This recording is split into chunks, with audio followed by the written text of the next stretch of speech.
রাত্রে আমরা সুখ নিদ্রা লাভ করি, আমরা স্বপ্ন দেখি, ভবিষ্যতের পরিকল্পনা করি, খুব ভালো লাগে। সকালে যখন চোখ খুলি নিদ্রা ভঙ্গ হয়, স্বপ্ন সেইখানেই ভেঙে যায়, আর তারপর আমরা আমাদের রোজকার জীবন যাপন করি। স্বপ্ন হয়তো মানুষ রাতের বেলায় দেখেন, কিন্তু সেটাকে সার্থক দিনের বেলাতেই করতে হয়। রাতে মধুর বাতাসের নিচে কোমল শয্যায় শুয়ে মাতার গলায় মিষ্টি গান শুনতে শুনতে নিদ্রায় আচ্ছন্ন হওয়া, স্বপ্ন দেখা, ভবিষ্যতের পরিকল্পনা করা বড়ই সরল। কিন্তু সকালবেলায় সময় মতো উঠে সূর্যের তাপ সহ্য করে, সেই উষ্ণতা সহ্য করে সর্বাঙ্গ ঘেমে গিয়ে নিজের পথ খুঁজে বের করা, সেই পথে অগ্রসর হওয়া, বাধা বিপত্তি এসবের সম্মুখীন হওয়া, আর তারপর লক্ষ্য লাভ করা, এগুলো কঠিন কাজ। এ হলো অত্যন্ত কঠিন কাজ। যদি আপনি চান যে স্বপ্ন আপনি দেখেছেন তা সত্যি হোক, তাহলে দিনের বেলায় আপনাকে বেরিয়ে কর্ম করতেই হবে, পরিশ্রম করতেই হবে। মনের এই চক্ষু দিয়ে স্বপ্ন দেখা সম্ভব, কিন্তু যদি আপনি বুঝতে পারেন যে এই স্বপ্নই হলো আপনার লক্ষ্য, তাহলে তাকে সার্থক করতে শুধুমাত্র পরিশ্রম দ্বারাই করতে হবে। তাহলে পরিশ্রম করুন আর আমার সাথে ভালোবেসে বলুন, রাধা রাধা। মানুষের জীবনে তিনটি গুণ অত্যন্ত প্রয়োজনীয়: শ্রদ্ধা,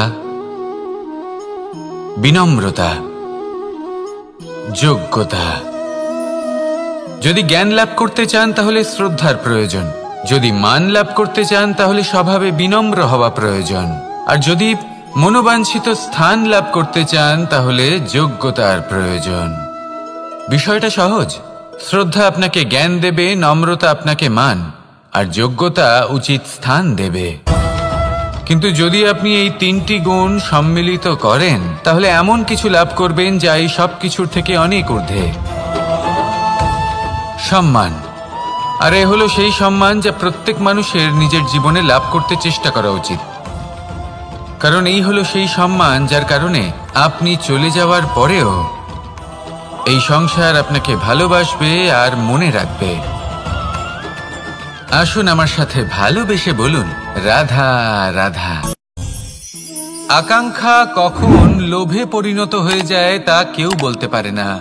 এবার তার পরিণাম কি হতে পারে তাও আমরা কেউ জানি না। আজ আমি আপনাকে বলছি, কোনো ব্যক্তি সব থেকে বেশি ক্ষতির সম্মুখীন তখনই হয় যখন সে এটা মনে করে যে সে সব থেকে বেশি সুরক্ষিত স্থানে রয়েছে। সে ভাবে যে সে সেখানে সুরক্ষিত রয়েছে। সে তখন অসাবধান হয়ে পড়ে, আর তখনই তাকে জীবনের সব থেকে বড় ক্ষতির সম্মুখীন হতে হয়। নিঃস্ব হয়ে যাওয়ার পরিস্থিতি কোনো মানুষের জীবনে তখনই আসে যখন তার কাছে প্রচুর সম্পত্তি থাকে এবং সে তার থেকেও অনেক বেশি সম্পত্তি অর্জন করতে চায়। সেই অনেক বেশি সম্পত্তি অর্জন করার চেষ্টায় সে এমন কিছু করে বসে যার ফলে তাকে সমস্ত সম্পত্তি হারাতে হতে পারে। একজন রচনাকার নিজেই নিজের প্রতিভা একদম শেষ করে দিতে পারে যখন সে অনেকগুলো কাজ নিজের কাঁধে নিয়ে নেয়।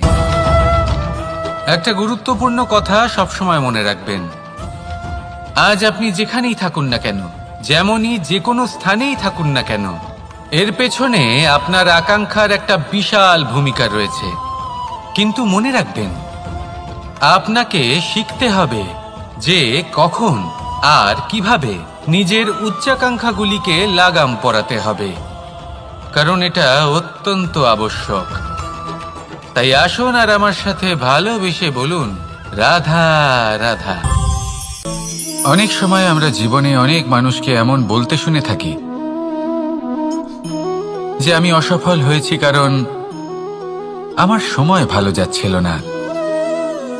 আমি এই জিনিসটা লাভ করতে চাইছিলাম কিন্তু করতে পারলাম না কারণ আমার সময়টা ভালো যাচ্ছিল না। আমি আমার জীবনে ওই মহান কাজটা করতে চাইছিলাম কিন্তু করতে পারলাম না। কেন? কারণ আমার সময়টা ভালো যাচ্ছিল না।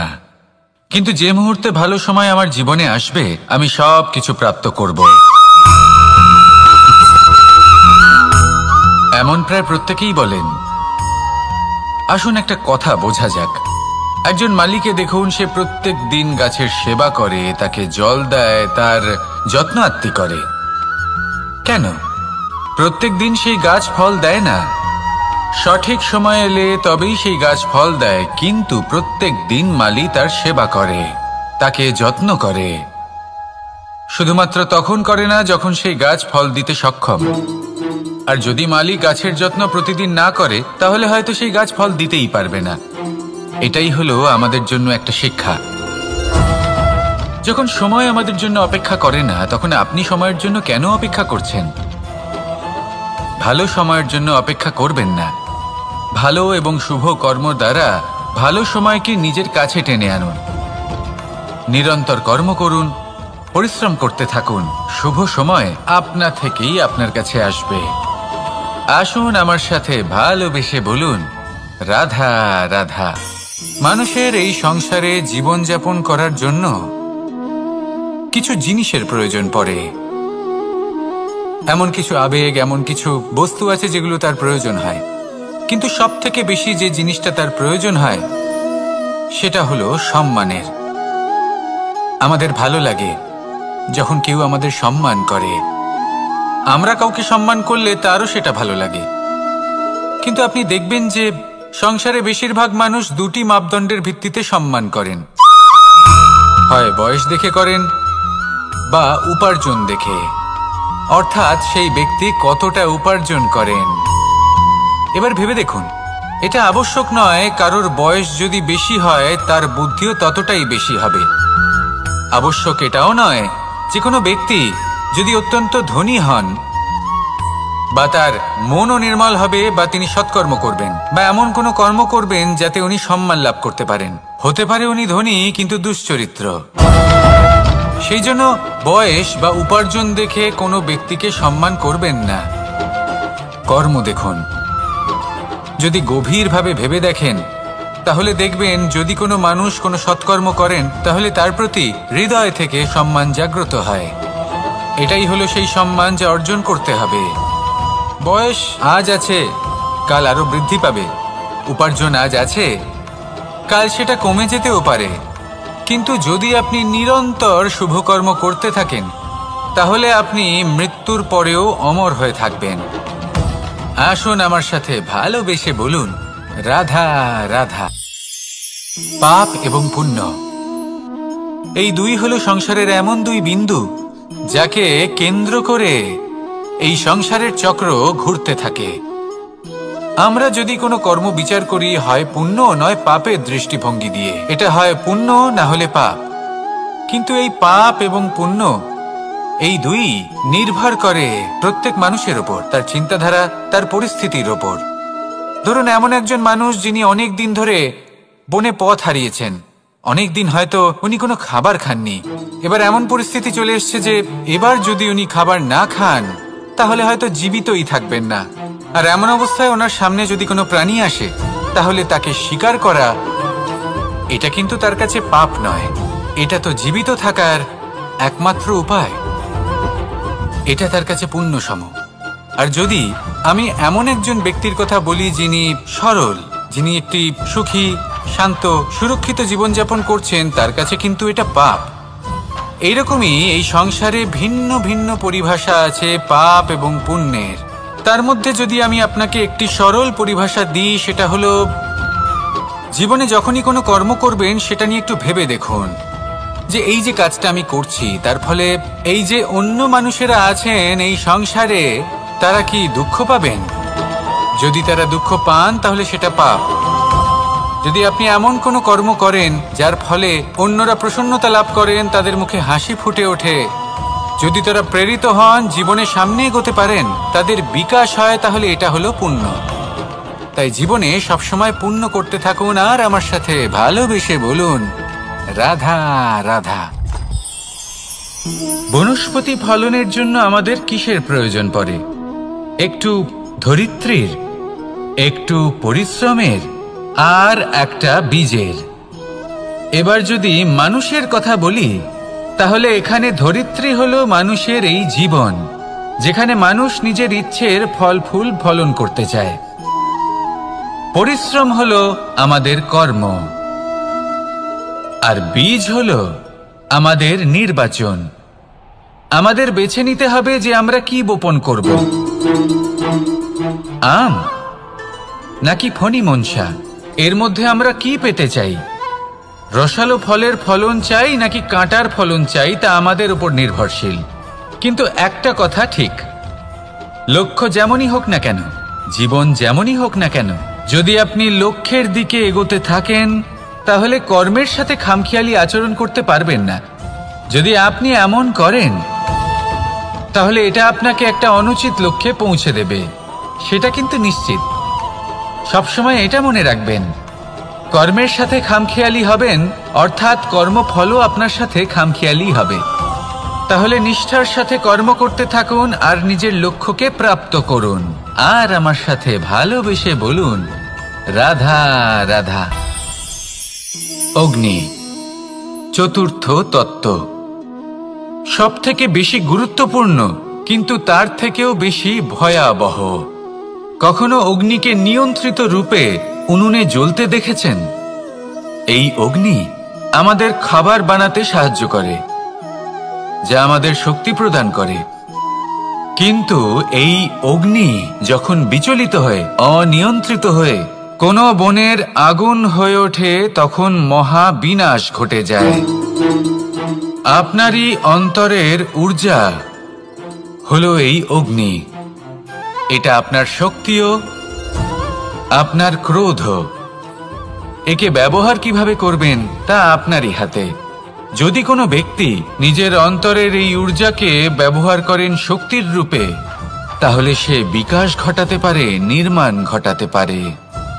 কিন্তু যদি কোনো ব্যক্তি তার অন্তরের ঊর্জাকে বিধ্বংসী অস্ত্র বানিয়ে ফেলেন, তাহলে নিশ্চিত রূপে মহা বিনাশ ঘটতে পারে, যাতে বিনাশ তারও অবশ্যই হবে। অনেক বছর পূর্বে এমনই এক আগুনের দ্বারা এই সুন্দর পৃথিবীর নির্মাণ হয়েছিল। আর অনেক বছর পূর্বে এমন এক আগুনেই সমস্ত জীব এবং সংসার বিলুপ্ত হয়ে গেছিল। এবার আপনি আপনার অন্তরের ঊর্জা দ্বারা বিনাশ ঘটাতে চান নাকি নির্মাণ ঘটাতে চান, সেই সিদ্ধান্ত আপনারই। আসুন আমার সাথে ভালোবেসে বলুন, রাধা রাধা। কখনো কখনো এমন হয়, আমরা আমাদের বাড়ির উঠোনে বীজ বপন করি আর তা বিকশিত হয় একটা সুন্দর বৃক্ষে। তার শাখাগুলি প্রতিবেশীর বাড়ি পর্যন্ত পৌঁছয়। ফলের বর্ষণ প্রতিবেশীর বাড়িতেও হয়ে থাকে। আর আমরা ভাবি গাছ আমরা উৎপন্ন করব আর ফল খাবেন আপনারা। এই কেমন কথা হলো? আপনাকে এই কথা বুঝতে হবে যে এসব হলো ভৌতিক বস্তু, সাংসারিক বস্তু। কখনো নিজের বাড়ির বাগানে ভালোবাসার গাছ বপন করে দেখুন। তার শাখাও প্রতিবেশীর বাড়ি পর্যন্ত পৌঁছবে, ফলের বর্ষণ সেখানেও হবে। কিন্তু সেই ফল চাইতে আপনাকে যেতে হবে না, সেই ফল দ্বিগুণ মাত্রায় আবার আপনার কাছেই ফিরে আসবে। তাই নিজের বাড়িতে আর নিজের মনে ভালোবাসার গাছ উৎপন্ন করুন। এই জীবন প্রসন্ন হয়ে বলবে, রাধা রাধা।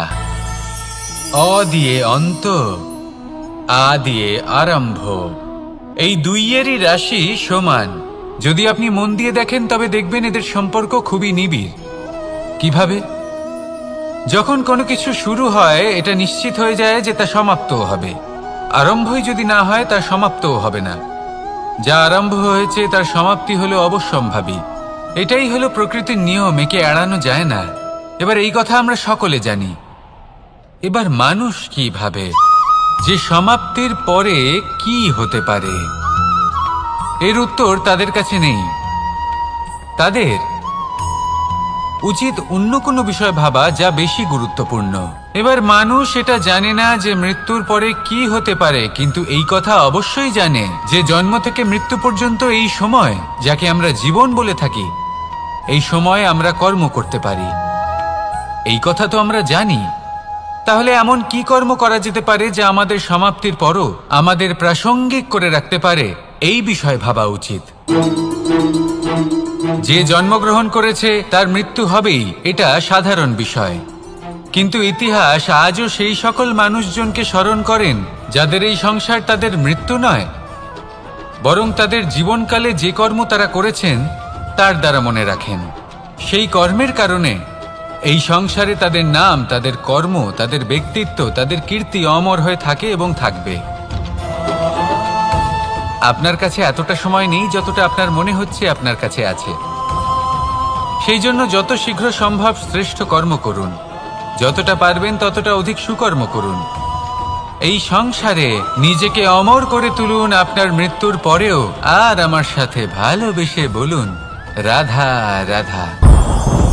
ওমা, এ কি?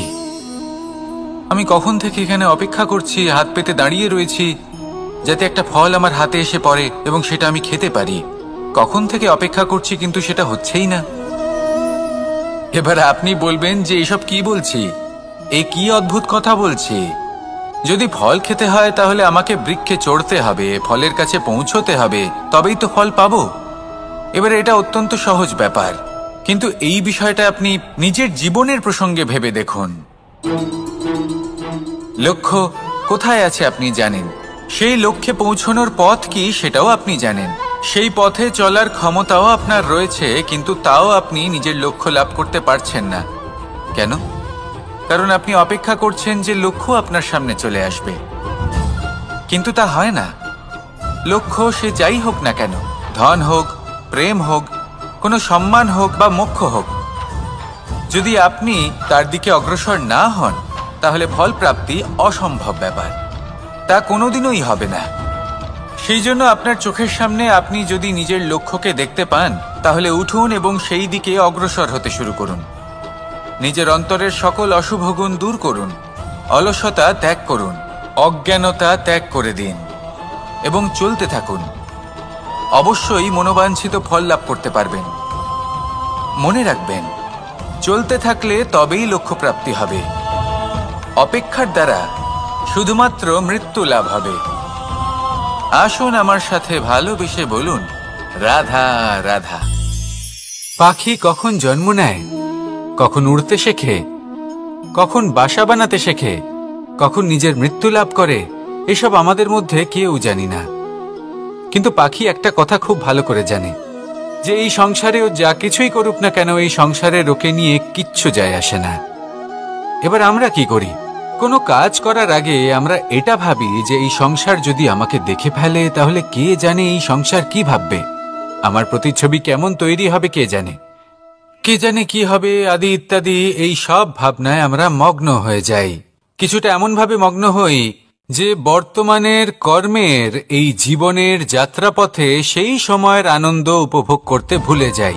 এবার দেখুন একটা পাখি কি করে, ওর কর্ম হলো গান গেয়ে চলা। ওই পাখি গেয়ে চলে, কেউ ওর গান শুনুক বা না শুনুক, কেউ আদৌ শুনছে কিনা সেই বিষয়টা নিয়ে সেই পাখির কিছুই যায় আসে না। সেই পাখি নিজের কর্ম করতে থাকে। হয়তো সেই জন্যই আপনি কখনো কোনো পাখিকে কাঁদতে দেখবেন না। এরকমই আপনাকে নিজেকে গড়ে তুলতে হবে। প্রথমে নিজেকে জিজ্ঞেস করুন, এই যে কর্ম আমি করতে চলেছি সেটা কি উচিত? যদি আপনার মনে হয় সেটা উচিত তাহলে সেটা প্রমাণ করুন। এটা ভাববেন না যে এই সংসার কি ভাববে। আসুন আর আমার সাথে ভালোবেসে বলুন রাধা। বনের মধ্যে যদি আপনি কোনো বিষাক্ত সাপ দেখেন তাহলে কি করবেন? আপনি তখনই তার থেকে দূরে পালাতে চেষ্টা করবেন। আর এটা কেন করবেন? নিজের রক্ষার্থে। এই কথা আমি নয় মেনে নিলাম, কিন্তু নিজের জীবনে এটা করেন না কেন? আপনি যেখানেই যান, যে স্থানেই যান না কেন, প্রত্যেক সময় প্রত্যেক মুহূর্তে এমন বিষাক্ত সাপ আপনি অবশ্যই খুঁজে পাবেন। আর সেই সাপ নয় যাদের আপনি বনে খুঁজে পাবেন, এরা হলো সেই সাপ যা আপনাকে পাপ করতে বাধ্য করবে। আপনার অন্তরের বাসনা, ক্রোধ, অহংকার, লোভ, ঈর্ষা এদের বৃদ্ধি ঘটাবে। দেখুন, বনের এই সাপ আপনাকে একবার ছেড়ে দিতেও পারে, ছোবল নাও মারতে পারে, কিন্তু এই যে পাপরূপী সাপ আছে তা অবশ্যই ছোবল মারবে। কর্ম যদি করেন তাহলে অবশ্যই ফল পাবেন। সেই জন্য যখনই কোথাও যাবেন যদি এমন কাউকে দেখেন, যদি এমন কিছু দেখেন যে আপনাকে পাপ করতে বাধ্য করছে, তাহলে সেই মুহূর্তে সেখান থেকে পালিয়ে যান। যেমন বনের সাপ দেখে আপনি পালাতে থাকেন। সৎকর্মের রক্ষা অত্যন্ত আবশ্যক। আসুন আর আমার সাথে ভালোবেসে বলুন, রাধা রাধা। যদি কোনো সিংহ বানরের মতো গাছে চড়তে চেষ্টা করে তাহলে কি হবে? একটা মাছ যদি মাটিতে হাঁটতে চেষ্টা করে তাহলে কি হবে? তারা বিফলই হবে। কিন্তু এরকম কেন হয়? তার কারণ হলো প্রকৃতির রচনা কিছুটা এরকম। এখানে প্রত্যেকটি ব্যক্তিকে, প্রত্যেকটি প্রাণীকে আলাদা আলাদা গুণের অধিকারী করা হয়েছে এবং সকলকে একটা সীমাও প্রদান করা হয়েছে। এবার এই যে বৃক্ষ, পশু, পাখি, এদের মধ্যে সেই ক্ষমতাই নেই যে এরা নিজেদের যাচাই করতে পারবে, নিজেদের সীমাগুলো বুঝতে পারবে, নিজেদের সদ্গুণগুলো চিনতে পারবে। এরা সেটা করতে পারবে না। কিন্তু মানুষ তো আলাদা। মানুষের কাছে সেই বিশেষ শক্তি আছে যে তারা পূর্ণরূপে নিজেদের যাচাই করতে পারবে, নিজেকে পূর্ণরূপে বুঝতে পারবে, নিজের দোষ, নিজের অপগুণ, নিজের সদ্গুণ, নিজেদের সীমাগুলো তারা বুঝতে পারবে। আর এটা অত্যন্ত গুরুত্বপূর্ণ। কথায় আছে যে যদি সাফল্য লাভ করতে হয় তাহলে নিজেকে যাচাই করে নিতে হবে। তাই নিজেকে যাচাই করুন, নিজের সাথে পরিচিত হয়ে যান এবং জীবনে কর্ম করতে থাকুন। সাফল্যের শিখরে অবশ্যই পৌঁছে যাবেন। আর ওখানে যদি যান তাহলে এই মন প্রসন্ন হয়ে অবশ্যই বলবে, রাধা রাধা। অন্ধকারাচ্ছন্ন রাত্রি যদি এসে থাকে তাহলে আলোকিত প্রকাশ নিয়ে সূর্যও অবশ্যই আসে। রোগ যদি এসে থাকে তাহলে তার ওষুধও অবশ্যই আসে। সমস্যা যদি আসে তাহলে সেই সমস্যার সমাধানও নিজে থেকেই আমাদের কাছে চলেই আসে। এই সংসার, এই জীবনের শুধুমাত্র একটাই নিয়ম আছে, আর তা হলো এটাই, এই সংসার হলো একটা চক্রের মতো। এতে শাশ্বত বলে কিছু নেই, নিত্য বলে কিছু নেই। আর যা কিছুই রয়েছে সব বদলাতে চলেছে। যদি আপনার জীবনে দুঃখ থাকে, সমস্যা থাকে, যদি আপনি বিপদ দ্বারা আচ্ছন্ন, তাহলে মনে রাখবেন সবকিছু বদলে যেতে চলেছে। দুঃখের সময় কাঁদবেন না, মনকে আরো দুঃখী করে তুলবেন না, কারণ এখানে যা কিছুই এসেছে তা যাওয়ার জন্যই এসেছে। তাহলে এত চিন্তা কিসের? আনন্দ সহকারে জীবন যাপন করুন আর আমার সাথে ভালোবেসে বলুন, রাধা রাধা। রাত্রিবেলায় যখন আলোকিত জোনাকিদের দেখেন তখন মন প্রসন্ন হয়ে ওঠে। এদের দেখতে খুবই সুন্দর লাগে। আর এমন ঠিক কেন হয়? প্রথম হলো এটাই যে রাতের বেলায় চতুর্দিক অন্ধকারাচ্ছন্ন থাকে। এমত অবস্থায় যদি আমরা কোথাও একটু প্রকাশ দেখি তাহলে সেটাই আশার কিরণের ন্যায় মনে হয়। সেই প্রকাশই আমাদের মন প্রসন্ন করে তোলে।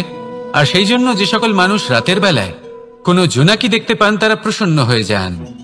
এবার কখনো কখনো জীবনে আমাদের মনে হয় যে চতুর্দিকে শুধুমাত্র অন্ধকারই হয়ে আছে। প্রত্যেকেরই তা কখনো মনে হয়। আর তখনই আমাদের নিরাশ হলে চলবে না, আমাদের দুঃখী হলে চলবে না। সেই সময় আমাদের খুঁজতে হবে নিজেদের আশেপাশে, চতুর্দিকে, আর কোথাও না কোথাও আমরা প্রকাশ অবশ্যই দেখতে পাবো, আশার একটা কিরণ অবশ্যই দেখতে পাবো। কেউ এমন একটা কর্ম করেন যেটা দেখে আমরা প্রেরিত হয়ে যাই। আর এমন কোনো কর্ম যদি আপনারা করেন তাহলে সেই কর্ম আপনার মনকে প্রসন্ন ভাব, আনন্দ এবং ভালোবাসা দ্বারা ভরিয়ে তুলবে। আপনার অন্তরে সেই অন্ধকারের অন্ত করবে, দুঃখেরও অন্ত করবে। আর এই মন প্রসন্ন ভাব নিয়ে বলবে, রাধা রাধা। মনুষ্য জীবনের সবথেকে বেশি গুরুত্বপূর্ণ বিষয় হল মনের একাগ্রতা।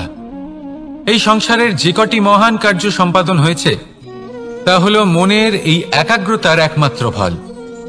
আপনি অবশ্যই দেখে থাকবেন অনেক ছোট বড় নদী যা বয়ে চলে তাদের সামনে একটা বাঁধ নির্মাণ করা হয় সেই সব নদীর জল সঞ্চয় করতে। বাঁধ হয়ে গেলে প্রয়োজন মতো বা মনের ইচ্ছে মতো তাকে ব্যবহার করা সম্ভব। এবার এটাই আমাদের মনের সাথেও সম্ভব। আমাদের মনের একাগ্রতা আজকের দিনে দাঁড়িয়ে বিভিন্ন ধরনের বিকার, ক্রীড়া এবং ভোগের মধ্যে ভাগ হয়ে গেছে। একে একত্রিত করতে হবে, একটা বাঁধ নির্মাণ করতে হবে, কর্মের বাঁধ। আপনাকে শুধু এটাই করতে হবে, যেটা উচিত কর্ম সেটাই করুন, যেটা অনুচিত কর্ম সেটা করা থেকে নিজেকে বিরত রাখুন। ব্যাস, এই কাজটাই আপনি করতে থাকুন, করতে থাকুন। মনের মধ্যে একাগ্রতার বাঁধ নির্মাণ করুন। আর একবার যদি তা নির্মাণ হয়ে যায় তাহলে যখন চাইবেন, যেখানে চাইবেন, যতটা চাইবেন একাগ্রতা প্রয়োগ করতে পারবেন। আর একবার যদি আপনি এটা শিখে যান তাহলে এই সংসারকে বদলে ফেলার মতো কাজ আপনি করতে পারবেন, সমাজকে শোধরাবার মতো কাজ করতে পারবেন। তাহলে এই মনকে একাগ্র করুন আর আমার সাথে ভালোবেসে বলুন, রাধা রাধা।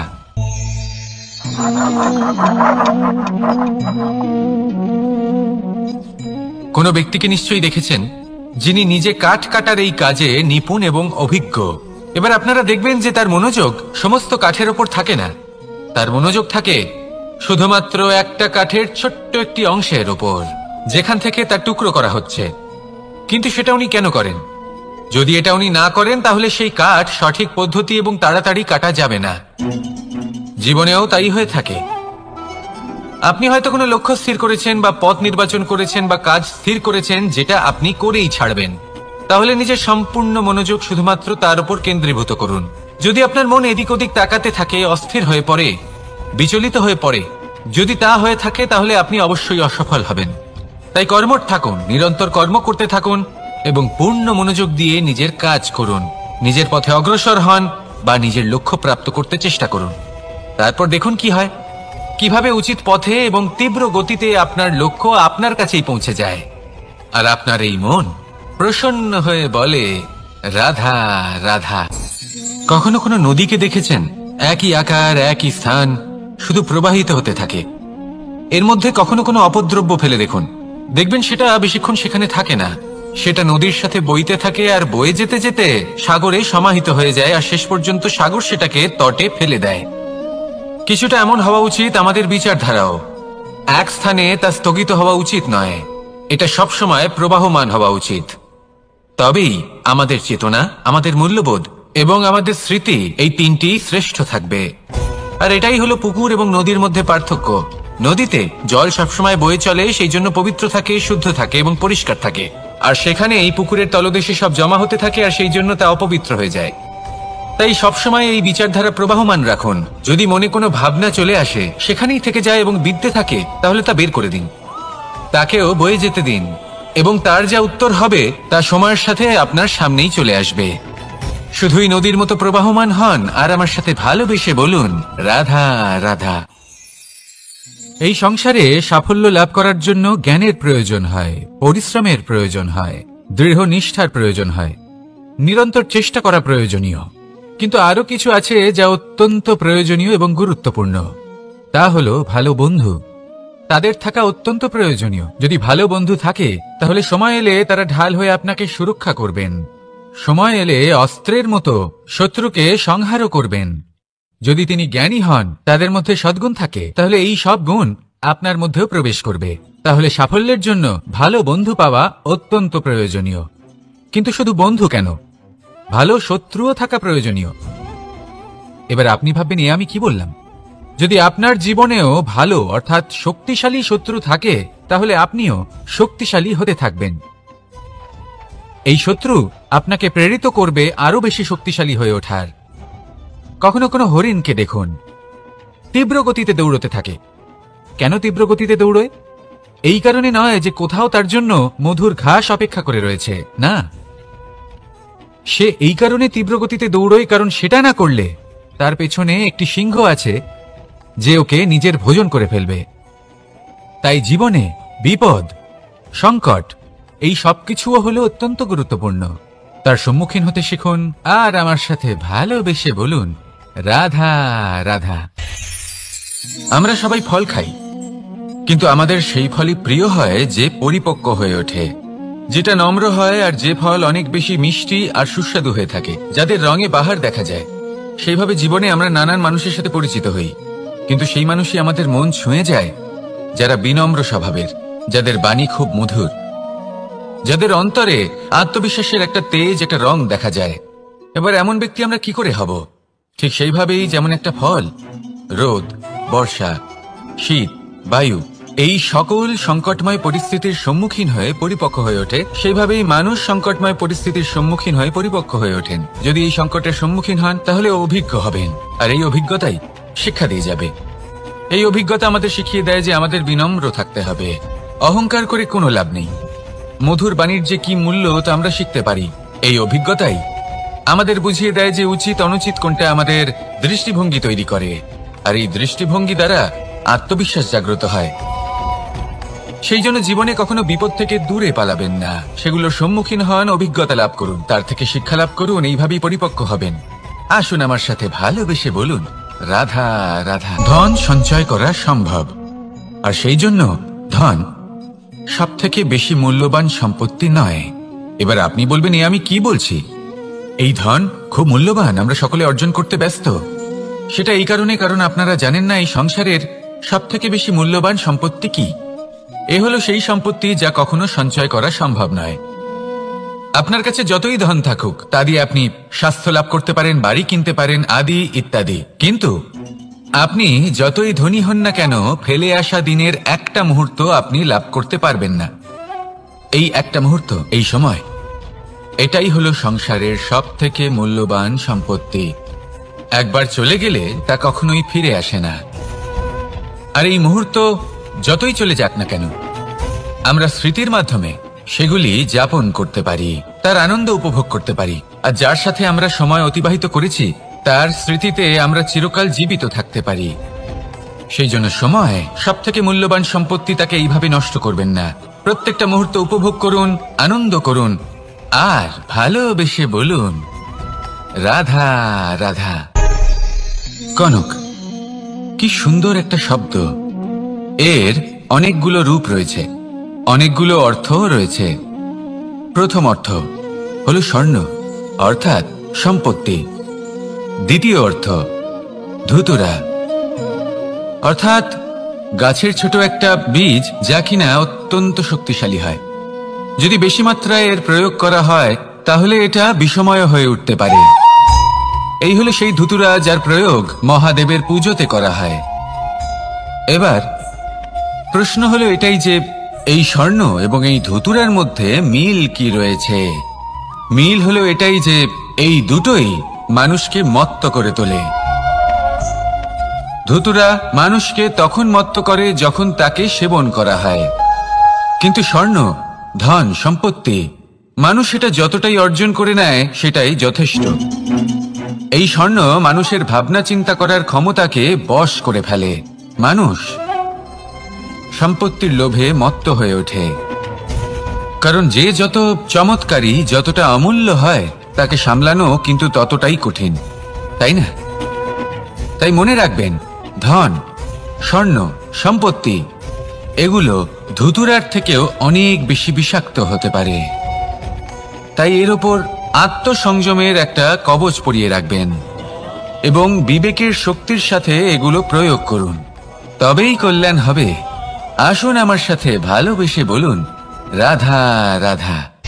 আমার কাছে যশোদা মা যেমন, আমার কাছে দেবকী মা যেমন, আমার কাছে ঠিক তেমনই হলেন গোমাতা। এবার ভেবে দেখার বিষয় হলো এটা যে এই সংসারে অসংখ্য প্রাণী আছে, একজন গাইকে একজন মায়ের মর্যাদা কেন দেওয়া হয়? তাহলে এর অনেকগুলো কারণ আছে।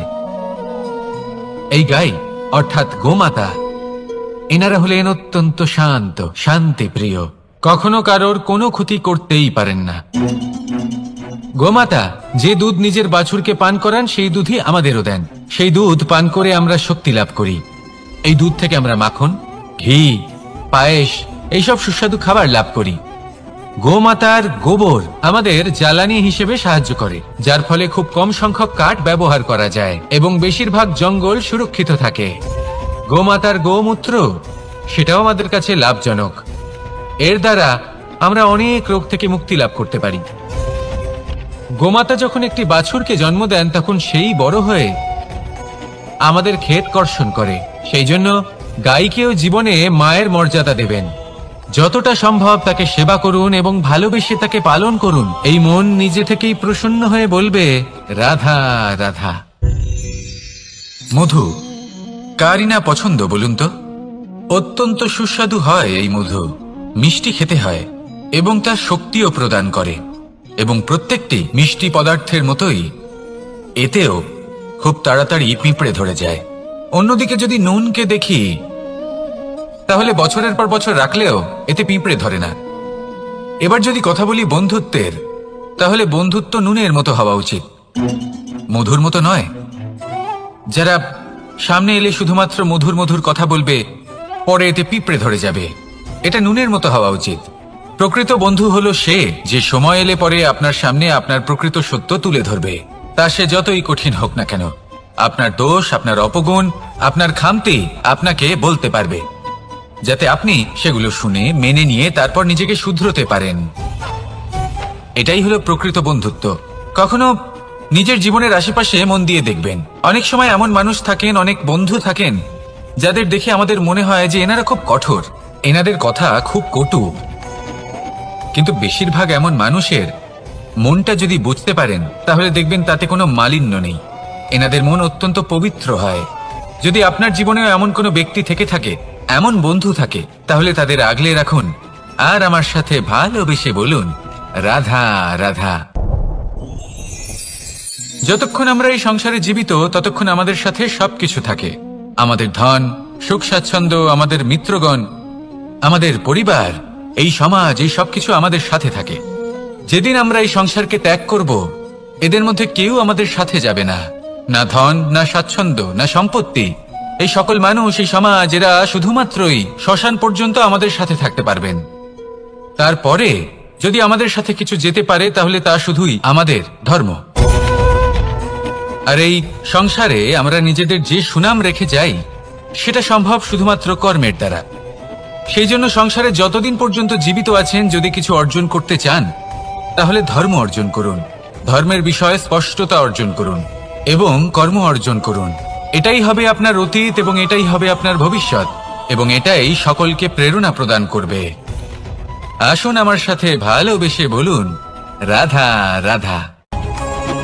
এই পরিবার হলো আমাদের জীবনের একটা অমূল্য সম্পদ, অমূল্য এক আশ্রয়, যা এই সংসারে হয়তো কোথাও আপনি পাবেন না।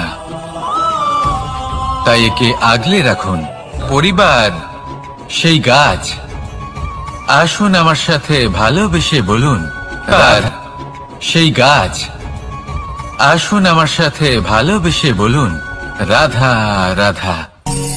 অনেক সময় আমরা জীবনে অনেক মানুষকে এমন বলতে শুনে থাকি যে আমি অসফল হয়েছি কারণ আমার সময় ভালো যাচ্ছিল না, আমি এই জিনিসটা লাভ করতে চাইছিলাম কিন্তু করতে পারলাম না কারণ আমার সময়টা ভালো যাচ্ছিল না, আমি আমার জীবনে ওই মহান কাজটা করতে চাইছিলাম কিন্তু করতে পারলাম না। কেন? কারণ আমার সময়টা ভালো যাচ্ছিল না। কিন্তু যে মুহূর্তে ভালো সময় আমার জীবনে আসবে, আমি সব কিছু প্রাপ্ত করব। এমন প্রায় প্রত্যেকেই বলেন। আসুন একটা কথা বোঝা যাক। একজন মালিকে দেখুন, সে প্রত্যেক দিন গাছের সেবা করে, তাকে জল দেয়, তার যত্ন আত্তি করে। কেন? প্রত্যেক দিন সেই গাছ ফল দেয় না। সঠিক সময় এলে তবেই সেই গাছ ফল দেয়, কিন্তু প্রত্যেক দিন মালি তার সেবা করে, তাকে যত্ন করে। শুধুমাত্র তখন করে না যখন সেই গাছ ফল দিতে সক্ষম। আর যদি মালি গাছের যত্ন প্রতিদিন না করে তাহলে হয়তো সেই গাছ ফল দিতেই পারবে না। এটাই হলো আমাদের জন্য একটা শিক্ষা। যখন সময় আমাদের জন্য অপেক্ষা করে না, তখন আপনি সময়ের জন্য কেন অপেক্ষা করছেন? ভালো সময়ের জন্য অপেক্ষা করবেন না। ভালো এবং শুভ কর্ম দ্বারা ভালো সময়কে নিজের কাছে টেনে আনুন। নিরন্তর কর্ম করুন, পরিশ্রম করতে থাকুন, শুভ সময় আপনা থেকেই আপনার কাছে আসবে। আসুন আমার সাথে ভালোবেসে বলুন, রাধা রাধা। একে বালি বলুন, মাটি বলুন বা ধুলো বলুন, এ দিয়ে কত কিছু করা সম্ভব। এ দিয়ে আপনি নিজের বাসস্থান নির্মাণ করতে পারেন, প্রাচীর গড়ে তুলতে পারেন, অট্টালিকা নির্মাণ করতে পারেন। কিন্তু যদি এই বালিকে আপনি মুষ্টিবদ্ধ করে রাখতে চান, তাহলে তা হাত থেকে ফসকে যাবে। আপনি কখনোই একে মুষ্টিবদ্ধ করতে পারবেন না। এরকমই হয় আমাদের জীবন, আর এরকমই হয় সময়। এই মুষ্টিবদ্ধ করা বালির মতো। সময়কে আমরা বাধা দিতে পারবো না, আটকেও রাখতে পারবো না। এ হলো প্রবাহমান। জন্ম থেকে মৃত্যু পর্যন্ত এই যে সময়, তা খুবই সীমিত। আর এই সময় আমরা যেটাই করি তার দ্বারাই আমাদের মূল্য নির্ধারিত হয়। আর এই সংসার থেকে চলে যাওয়ার পরেও এই সংসার এই সব কর্মের জন্যই আমাদের মনে রাখে। তাই যদি আপনি এটা ভাবেন যে আজ যে কর্ম করার ছিল আমি না হয় কাল করে নেব, কাল আমার লক্ষ্যে পৌঁছানোর কথা ছিল আমি পরশু পৌঁছবো, না, এই সময় খুব মূল্যবান, একে নষ্ট করবেন না। এই সময়কে সদ্ব্যবহার করুন, মহান হবার পথে অগ্রসর হন। একে যদি মুষ্টিবদ্ধ করে রাখার চেষ্টা করেন, এই সময় থেমে থাকবে না। আসুন আমার সাথে ভালোবেসে বলুন, রাধা রাধা।